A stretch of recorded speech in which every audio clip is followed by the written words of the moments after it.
lot of people that buy freezer beef, or even just in general, like to know where their meat comes from. So I'm gonna give you a 1,000-foot view of what parts of the body stuff comes from, which helps in animal selection and carcass processing and all that stuff.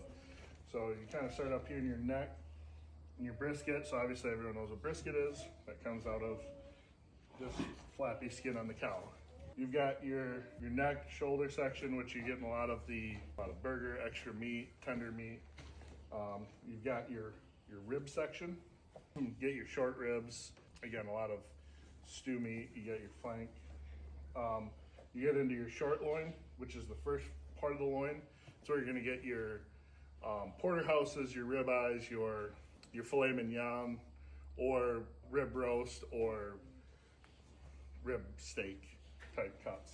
So that's going to come on the front part. So after the 13th rib, you'll get your short loin, then you'll get your sirloin, which will be the back part, where you're going to get your sirloins, your other good cuts of meat.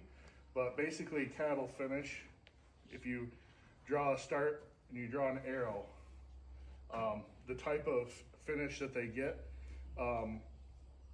you're going to be the stuff where the muscles are moving a lot.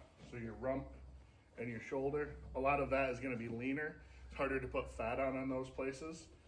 So the fat will kind of deposit. It gets through the ribs, through the guts, and fat will start to deposit up into this loin. So this will be your best marbled area. Your sirloin will be your next marbled area. You get into this hip. This whole leg is nothing but muscle. And every step that they take, every muscle works. So it becomes leaner and leaner with the more steps they're taking. So in the rump, you get your rump roast, your top rounds, your top eye roast. It can kind of be broke up into 6 or 7 different cuts of meats. Each processor is different. You get into your flank. This area is going to be like a skirt steak, flank steak. They're going to be your real thin, fine muscles. These also, every step they take gets flexed back and forth. So they're real tender, real thin. You kind of get into the belly or the forearm.